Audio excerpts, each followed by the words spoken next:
Hello friends, स्वागत है आपका मेरी चैनल दियास पोएट्री में। मैं हूँ दिव्या और आज एक बार फिर मैं आपके लिए लेकर आ गई हूँ एक नई कहानी। दोस्तों, पिछली कहानी में हमने देखा था कि हमेशा नए दोस्त बनाते रहना और पुराने रिश्तों को भूल जाने का क्या परिणाम होता है।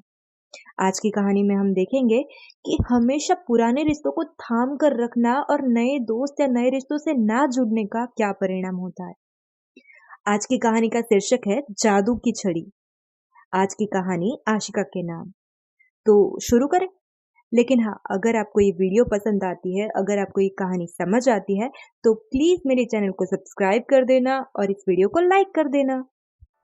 आशिका एक बेहद ही सिंसियर कॉलेज स्टूडेंट थी। कॉलेज में क्लास बंक करना, पार्टी करना या फिर फालतू में कैंटीन में बैठकर टाइम पास करना उसे बिल्कुल पसंद नहीं था।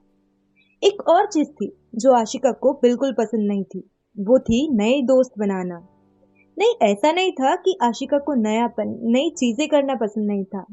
उसका दिमाग हमेशा कुछ ना कुछ नया करने के लिए उत्सुक रहता था।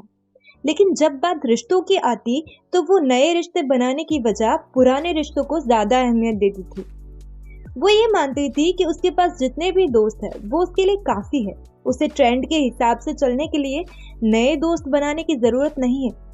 और अपनी इसी सोच के चलते उसने कभी भी नए दोस्त नहीं बनाए, बस कुछ स्कूल के दोस्त और कुछ कॉलेज के। आशिका बेहद ही इमोशनल इंसान थी। आज के सोशल मीडिया के ट्रेंड की तरह बदलते रिश्तों के जमाने में वो पुराने रिश्तों को थाम कर रखने में मानती थी।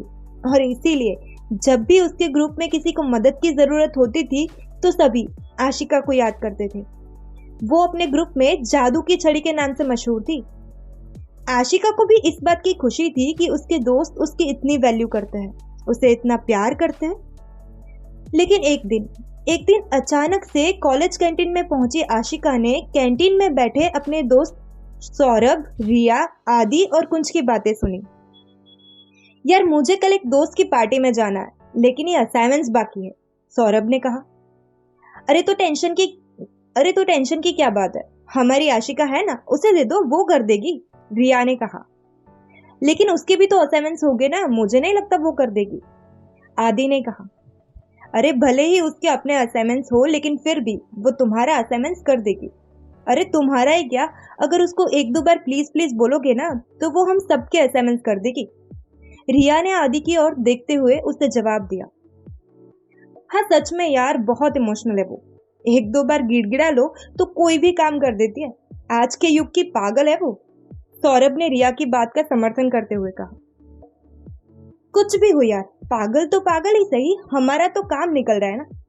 तू उससे अपना काम करवा और खुद दूसरे दोस्त के साथ पार्टी एंजॉय कर, कुंज ने सौरभ को कहा। अपने बारे में दोस्तों की ऐसी बातें सुनकर आशिका की आंखें भर आई। शायद उसे एहसास हो गया कि रिश्तों को हमेशा थाम कर रखने की उसकी सोच कितनी गलत थी, और इसीलिए वो बिना कुछ बोले वहां से चली गई। आपको लगता होगा कि पिछली कहानी में मैंने चिंटू की नए दोस्त बनाने की आदत को गलत बताया, और अब पुराने रिश्तों को थाम कर रखने की आदत को भी मैं गलत बता रही हूँ। तो दोस्तों, गलत कोई नहीं था, लेकिन बात बस इतनी सी है कि कोई भी आदत ज्यादा अति अच्छी नहीं होती, उसका परिणाम हमेशा बुरा ही होता है। Thank you.